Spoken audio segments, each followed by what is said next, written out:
could argue here, well, couldn't God directly show us His path without a prophet?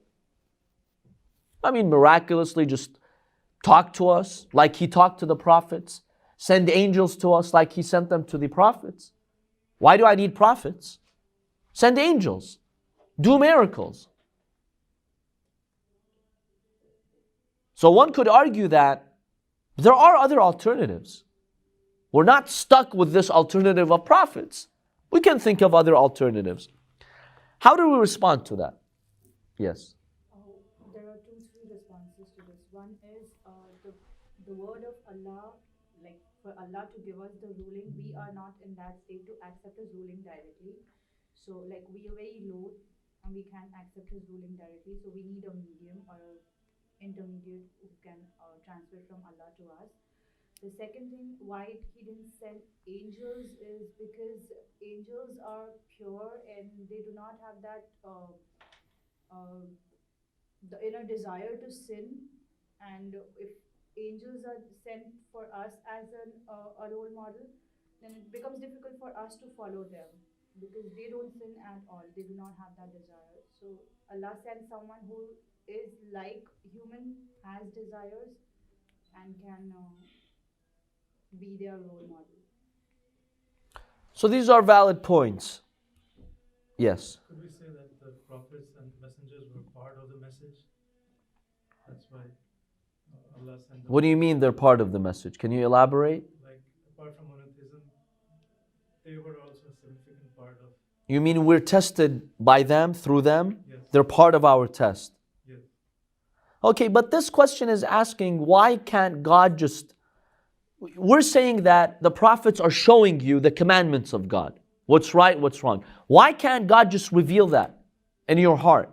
Or through angels, or through some clear divine miracle? So that was the objection over here. So to address this objection, first of all, we'll say God has done that in the past. Has it worked for most people? No. Look at the miracles of the prophets. Look at the miracles of Prophet Musa alayhi salam. Even when God does miracles, people still reject. Do you want a miracle bigger than splitting the sea? Than turning a stick into a snake? Yet the people of Fir'aun and nearly everyone with Fir'aun, they rejected these signs. The people of Salih, didn't they ask for a clear signal from God? A clear sign? They told him, if you're really a messenger and this is your path, then ask your Lord to create a she-camel from this mountain. He did. They killed the camel. And they disbelieved. So history shows and demonstrates, even when Allah subhanahu wa ta'ala performs miracle, those who want to reject will still reject. Prophet Isa alayhi salam, he revived the dead, he cured the blind. Yet, most of the Jewish people at his time, they rejected him. They tried to kill him. Yes. I also kind of think that part of the reason why Allah chose the intermediaries like messengers, prophets, and later on imams as well to communicate is because they're part of the test too. Because I mean at every point, Adam with Nimrod and Ibrahim, with Fir'aun and Musa, with Imam Ali and Abu Bakr, the trial always comes down to jealousy. Why him, not me? And so that's also, I think, a little bit part of the test.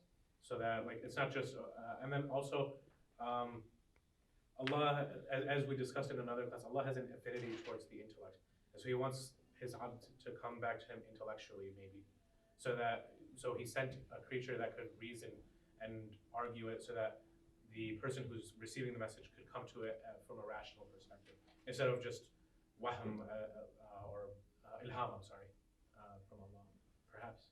These are very valid points. Very valid points. We'll briefly address these points. So first of all, we have this point that people still will reject. Those who are stubborn will still be stubborn. Number two, as you mentioned, if God is going to create daily miracles that are so visible, that defeats the whole purpose of being on trial, of being tested. Then where's the test? That's like a professor who's shouting out answers inside the classroom on the day of the exam. Allah subhanahu wa ta'ala has given you the intellect. He wants you to use it. So there must be some intellectual effort to arrive at the truth. If everything is so clear that you visibly see, then where's the test? Where's the test? That's not really a test. Allah subhanahu wa ta'ala has given you the truth which is valuable. You have to earn it. You have to make an intellectual effort to arrive at the truth. This is one reason why Allah subhanahu wa ta'ala has sent prophets and not something clearer than prophets. Allah could have directly talked to your heart. Just like He talked to Musa, He could have talked to us. But one reason why He doesn't is for you to make an effort to search for the truth. Otherwise, that defeats the whole purpose of being tested. Number 3, as you mentioned to it, we need human examples. I need examples who are human, who function like me, who have emotions like me, who have desires like me. Angels cannot be role models. Even if God directly communicates to you, and Allah says, do this, do this, do that. How do you do it? You need an example. We human beings, we need tangible examples. When Allah will reveal in my heart, be patient. Forgive your enemies. I don't know how. But when He sends messengers, imams, and I look at them, okay, that's how I forgive my enemies. That's how I pray. That's how I worship Allah subhanahu wa ta'ala. That's how I be patient. You want to know patience? What patience is? Just look at the day of Ashura. You'll know everything you need to know about patience. Look at the Prophet's life, sallallahu alaihi wasallam. You'll know anything you need to know about patience. So we need these human examples. The third or fourth point over here, you also referred to that. When we human beings demand for Allah to directly communicate to us, that's very arrogant. Who said you're qualified for God to directly speak to you? Allah has a very high status. You need to develop yourself to earn that status. For God, the source of all goodness in the universe, to talk to me, right? With the way I am, with the way I behave and my attitude and my sinful life, that's very arrogant for us to expect that from Allah subhanahu wa ta'ala. Allah subhanahu wa ta'ala, yes, He's merciful, but He's too high to directly speak to us. We need an intermediary. You know, you've heard many people use this example. We could use the example of a machine that generates 10,000 volts, right? Like the place where they generate electricity, okay? If you have a device, the capacity of that device is only 110 volts. If you connect it to a 10,000 volt generator, what will happen? You burn it out. Or like the light bulb. It can't handle it. You need a converter, an intermediary. Same with Allah subhanahu wa ta'ala. My capacity is too small for Allah subhanahu wa ta'ala to directly communicate to me. That requires a greater capacity, a greater intellectual capacity, spiritual capacity. I need to work on my soul. So only a few people are qualified to receive that from Allah subhanahu wa ta'ala. I'm not. And it's arrogant for us to expect Allah subhanahu wa ta'ala to directly communicate with us. That's the fourth point. The fifth point, Allah subhanahu wa ta'ala wants to show the status of His messengers. See, you've got many Muslims who make this objection to the followers of Ahlulbayt. They're like, what is this Shafa'a that you've invented? I can talk to God whenever I want. I don't need anybody. No intermediary. God is my God. I can talk to Him whenever I want. I can pray to Him whenever I want. We've heard that, right? Well, an answer to that, to those people is, how come God, when He wanted to communicate with you, He didn't do it directly, did He? He sent prophets, right? He sent imams. So when you want to communicate with Allah subhanahu wa ta'ala, know very well you need to use that same medium. Because if someone is sending you a message, right?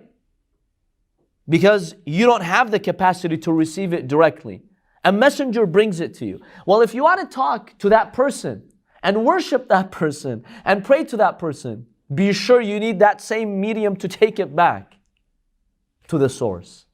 They misunderstand this. Oh, this is shirk. I can talk to Allah subhanahu wa ta'ala whenever I want. Yes, of course we can pray to God whenever we want. But it has to be through a gate. Otherwise Allah subhanahu wa ta'ala will not see your prayer as being worthy. Because you did not follow protocol. Allah, when He communicated to you, He followed protocol. And that was through messengers. Those people who make this objection, has any of them come out and came out and said, Allah subhanahu wa ta'ala, He directly talks to me. He reveals verses to me. No, that's blasphemy. No one believes in that. So just like Allah subhanahu wa ta'ala chose this messenger to talk to you, you have to go to Allah through that same messenger. Otherwise your acts are not accepted. If you've done that, then talk to Allah all you want. Allah will accept that. They've failed to understand this point. Allah subhanahu wa ta'ala has assigned these messengers as the gates to Him, to honor them, to honor their efforts. Because that is the greatest reward you can give to a being. What's greater than the heavens and the universe?